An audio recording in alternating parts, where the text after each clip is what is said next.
ललन जी दरवाजा खोलिए। क्या हुआ भाई? देखिए अगर हम अंदर आ गए ना तो समझ लीजिएगा क्या होगा फिर। खोलिए दरवाजा। दरवाजा तोड़ना पड़ेगा।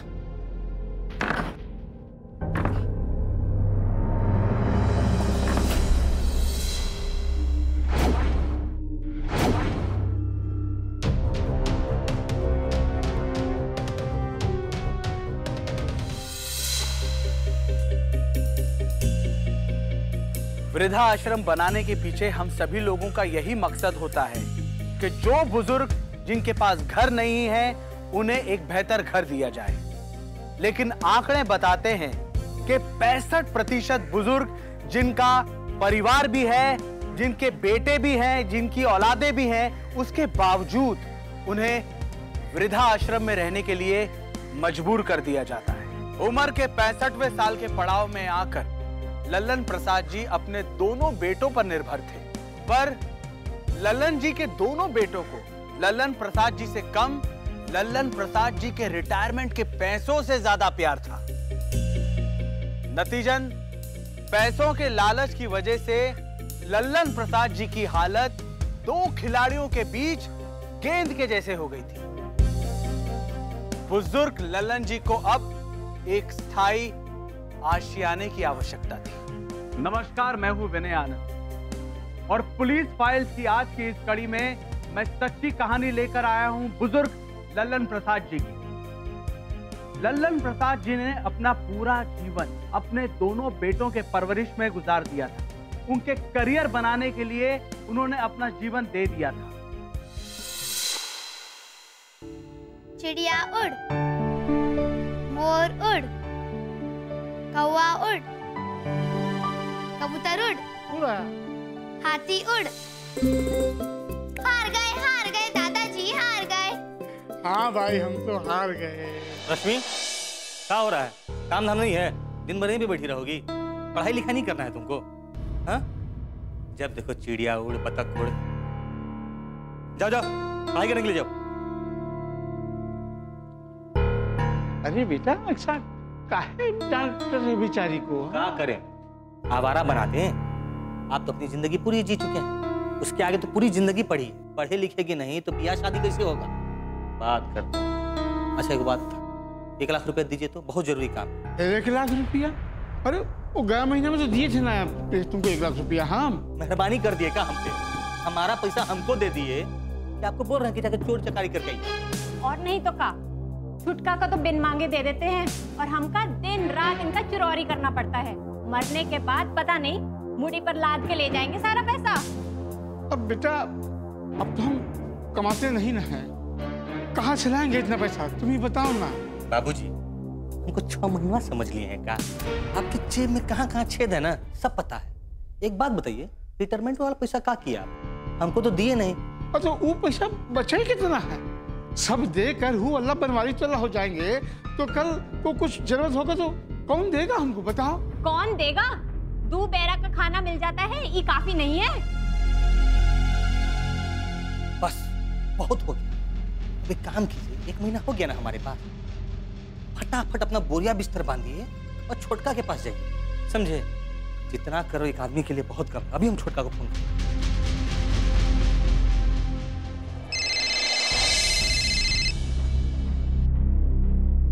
हाँ भैया बोलिए। अच्छा सुनो, आज बाबूजी को विदा कर रहे हैं, स्टेशन से उठा लेना, समझे ना? आज ही बैठा रहे हम। ठीक है, और जब तक ये बुढ़ऊ जिंदा है तब तक तो झेलना ही पड़ेगा ना। अच्छा भैया, अरे बुढ़ऊ के जेब से कुछ माल पानी ढीला हुआ कि सब ऐसे सूखा सूखा है? अब दिमाग मत खराब करो, जो कह रहे हैं वो चुपचाप सुनो। वैसे हमारा माथा खराब है, बाबूजी को भेज रहे हैं, स्टेशन से उठा लेना, समझे? चलो रखते हैं।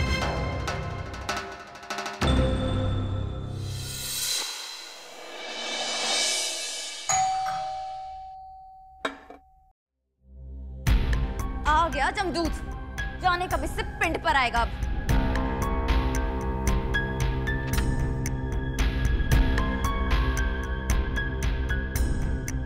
क्या हुआ?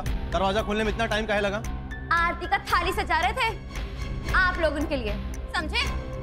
अच्छा ठीक है, अब सुरसा जैसा मुंह मत फाड़ो, हटो, हमको अंदर आने।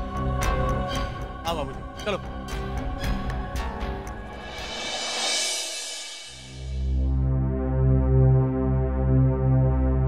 बाबूजी आइए ना, आइए।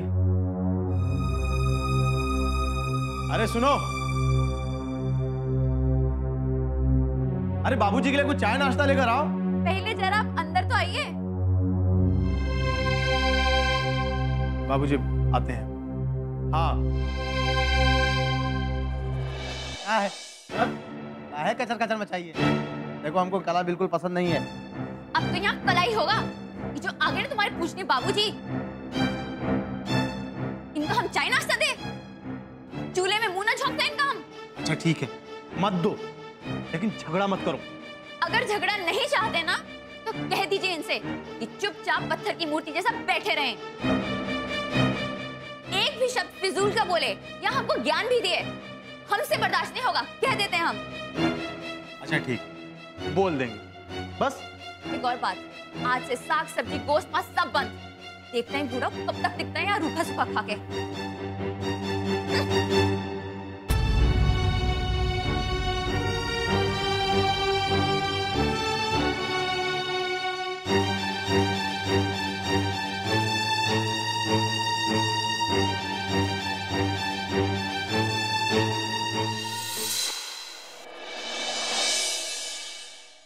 अरे हम बहुत अच्छे से बबुनी यहाँ, बेटा लोग बहुत बहुत ख्याल रखता है, बहू पूरा ध्यान रखती, कुछ करने ही नहीं देती। अरे हमारा छोड़ो, हमारी बबुनी कैसी है? अच्छे से है हम, पर आपकी बहुत याद आती है। आप जल्दी से यहाँ आ जाओ ना। हाँ बेटा, हम अपनी मर्जी से कैसे आ सकते हैं बताओ? बच्चा लोग इतना प्यार करते हैं तो छोड़ते ही नहीं है। एक महीना के पहले हमको भेजेंगे ही नहीं तो हम कैसे आ जाएंगे? हाँ लेकिन आएंगे, हम जल्दी आ जाएंगे, बेफिक्र रहो। आप झूठ बोल रहे हैं, हम जानते हैं मम्मी पापा आपसे बिल्कुल भी प्यार नहीं करते, सब आपको वहाँ बहुत तंग करते हैं। अरे नहीं बबनी, ये सब कौन कह दिया तुमसे? हमारा बेटा लोग हमसे बहुत प्यार करता है, तुम ये सब बात दिमाग से निकाल दो, ठीक है? इका है ये दिन भर टेलीफोन पे किससे गुटर गु करते हैं आप? कुछ अंदाजा भी है कि कितना बिल आता है? एक एक पैसा कमाने में खून जलता है इनका। खस्सी की जान जावे और खवैये को स्वाद ही नहीं। बहुत ही ऐसा काहे कहती? हम भी तो कमा कमा के अपने बच्चन का शौक पूरा किए हैं, हमारा भी तो खून जला है। वाह, बड़का एहसान कर दिए आप। अब एक और एहसान और कर दीजिए। ई लीजिए झोला और जाके लेकर आइए कुछ राशन पानी। यहाँ बैठ के हमारा भेजा मत खाइए, जाइए। मुंह उतारते रहते हमारा। अरे क्या बात है, कहे सवेरे सवेरे चांचर मचाई हो? जैसे आपको तो कुछ पता ही नहीं। ये जमदूत को जल्दी से भगाइए यहाँ से, नहीं तो हम चले जाएंगे घर छोड़ के। अरे तुम कहे घर छोड़ के चली जाओगी हमारी फूल कुमारी? तुम्हारे बिना तो घर एकदम वीराना हो जाएगा। अरे बुढ़ऊ को भगाएंगे, लेकिन पहले कुछ पैसा वैसा तो ऐंठ ले इससे। जो करना है जल्दी करो, इनको यहाँ घर बिठा के हमारी छाती पे मुंह मत दलो। हाँ ठीक है ठीक है, तुम्हारे लिए सोना का जंजीर भी तो बनवाना है कि नहीं बनवाना है? हाँ और ये दरवाजा तोड़ना पड़ेगा।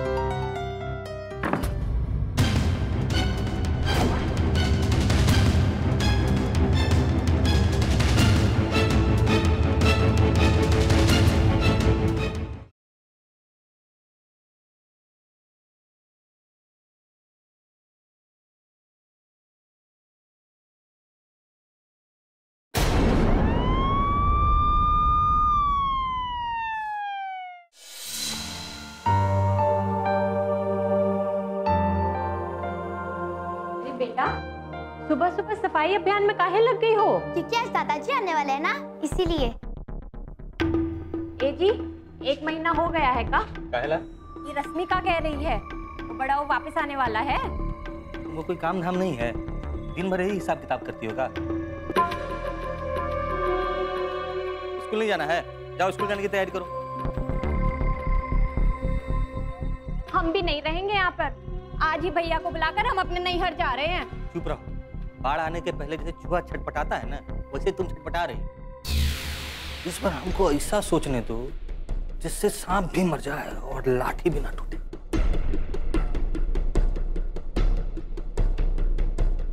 छोटका कहाँ रे? निकल गया? अच्छा, एक काम करो, बाबूजी को लेकर निकल गए हो का? नहीं निकले हो ना? तुम वहीं रुको, हम आ रहे हैं। अरे हम पगलाए नहीं हैं, बहुत जरूरी बात है, वहीं पे आके बतियाएंगे, ठीक है? चलो हम आ रहे हैं। और सिग्नेचर वो कीजिएगा यहाँ पे। हाँ करिए ना, कीजिए यहाँ पे। लगता है इनका कोनो दूसरा उपाय करना पड़ेगा। करो ना।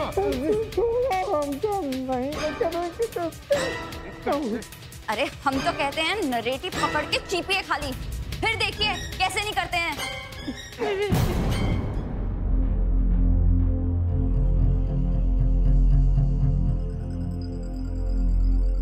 यही चाह रहे का आप?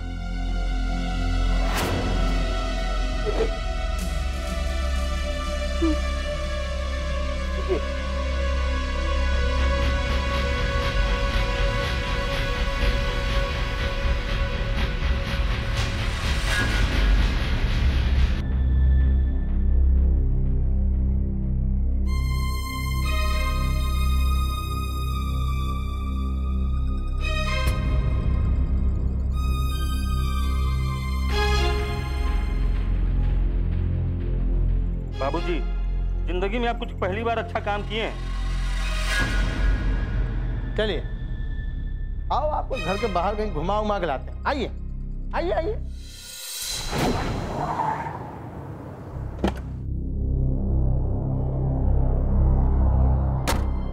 बेटा ये कहाँ लेके आ गए तुम हमको? अब यही नया ठिकाना है आपका, राम राम जबिया कंठी वाले लेकर। चलिए। नहीं बेटा, हम यहाँ नहीं रहेंगे बेटा। अरे काहे नहीं रहेंगे? हाँ, हमारे सर पे पाप रहेंगे का?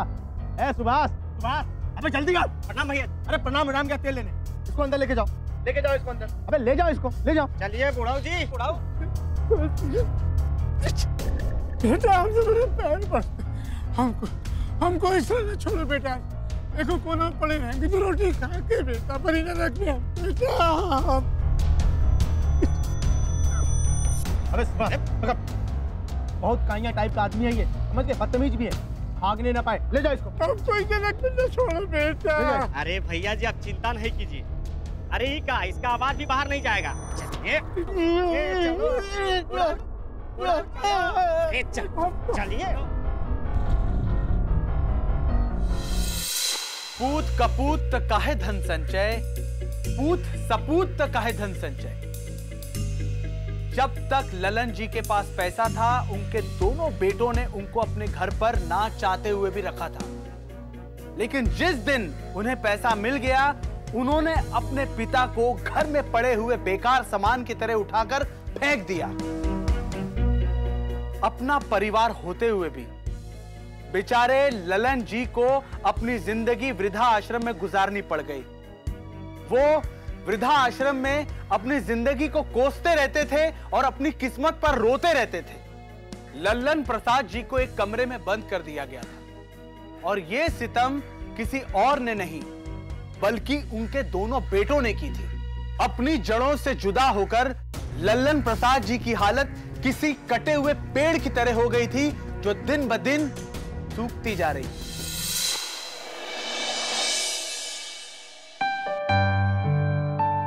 पापा, आप अकेले आए? दादाजी कहाँ है? दादाजी नहीं आए।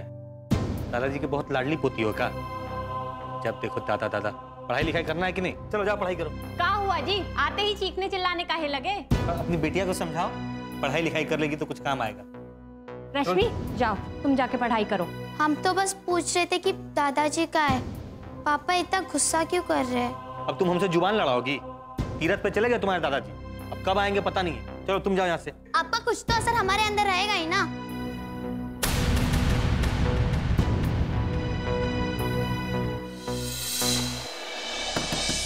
ललन जी, ओ ललन जी, ललन जी दरवाजा खोलिए। ये क्या मजाक लगा रखा है?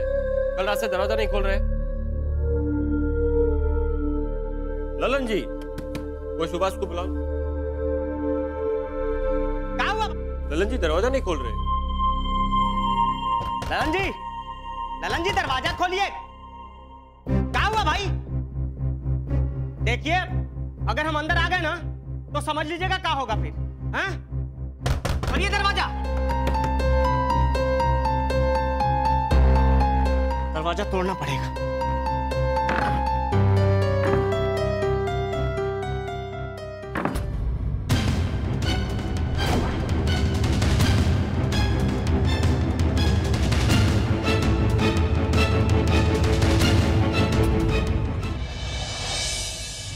ये क्या है? लगता है सुसाइड नोट है। हमको हमारे दोनों बेटे प्रकाश और ब्रिजेश ने आत्महत्या करने के लिए मजबूर किया। भगवान हमको अगले जन्म ऐसे औलाद कभी ना दे। ये है सब।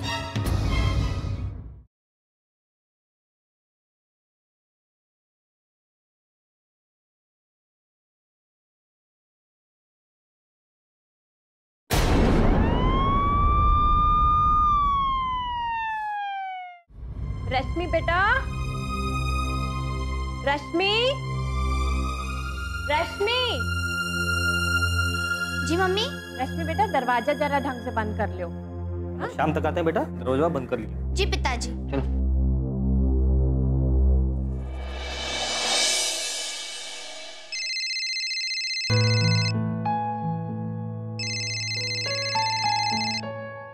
पापा अपना मोबाइल यही छोड़ गए क्या? बाबूजी, मतलब दादाजी।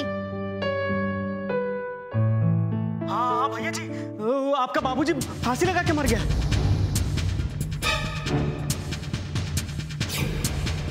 दादाजी, दादाजी, दादाजी। क्या हुआ? काहे रो रही हो? मम्मी, मम्मी दादाजी अब नहीं रहे। पगला गई हो क्या? कौन बोला तुमको? आपके मोबाइल पर किसी का फोन आया था, उन्होंने ही कहा। हेलो, सुहास, क्या हुआ? अच्छा वो काम करो, हम आ रहे हैं वहाँ पे, और लसवा को एकदम किसी को बताना मत। घाट में चुपचाप अकेले जला देंगे, ठीक है? चलो जल्दी मंजू, वहीं पे आ जाएगा। पापा आप ये गलत कर रहे हैं, हम पुलिस को बताएंगे। वो जुबान चले लगे तुम्हारी, यहीं पे रहो, यहीं छोड़ दो, आ रहे। पापा आप गलत कर रहे हैं।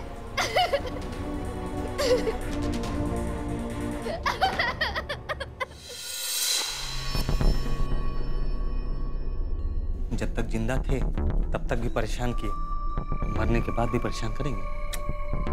भैया कोनो परेशानी नहीं है, सारी व्यवस्था करते हैं भैया। तो बस अब ये ले, खर्चा पकड़, लावारिस समझ के लाश को जला दे, किसी को पता ना चले, समझ गया? ठीक है भैया जी, आप टेंशन नहीं लीजिए। हाँ चल, काम हो जाएगा। हाँ। सारी व्यवस्था हो गया, कोनो चिंता करने की बात नहीं। हम कुछ नहीं किए बाप। तो तुम्हारा मुंह में टाका लगा देंगे हम। इसका मतलब जानकारी सही थी। ये ललन जी की लाश है ना? हाँ, ललन जी हमारे पिताजी यही वृद्धाश्रम में रहते थे, चले गए छोड़ के। चुप!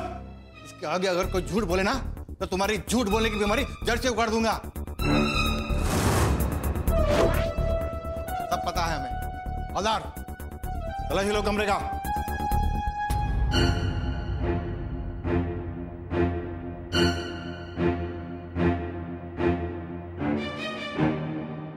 इनकी पोती ने पुलिस को सब बता दिया। उस बेचारे ने पुलिस को फोन करके जब घर पे बुलाया, जब वहां के थानेदार उसके घर पहुंचे तो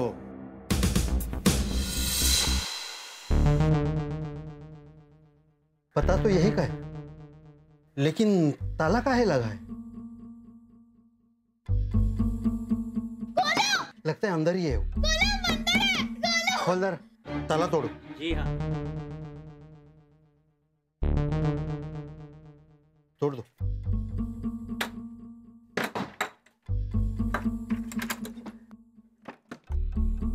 क्या हुआ बेटा? पापा दादाजी की लाश को ठिकाने लगाने गए।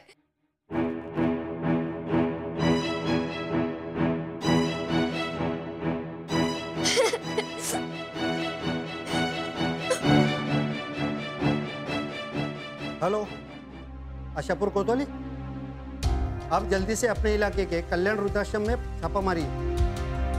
बेटा चिंता मत करो, हम सबको पकड़ लेंगे। आप अपना ख्याल रखो, कोई चिंता करने की बात नहीं। हम तुम्हारे साथ, ख्याल रखो। चलो। तुम लोगों के खिलाफ इको अगर सबूत मिला ना तो तुम्हारा बुखार उतार देंगे हम।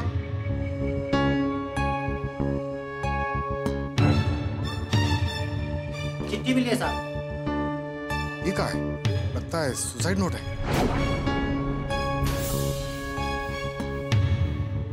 हमको हमारे दोनों बेटे प्रकाश और ब्रिजेश ने आत्महत्या करने के लिए मजबूर किया।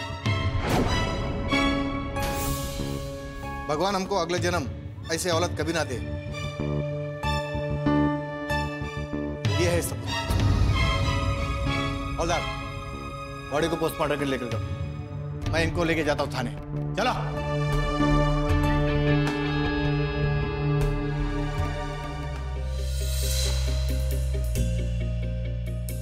93% बुजुर्गों के बच्चे पढ़े लिखे हुए हैं और सिर्फ 3% बुजुर्गों के बच्चे अनपढ़ हैं। उसके बावजूद ये बुजुर्गों को वृद्धाश्रम में अपनी जिंदगी काटनी पड़ती है।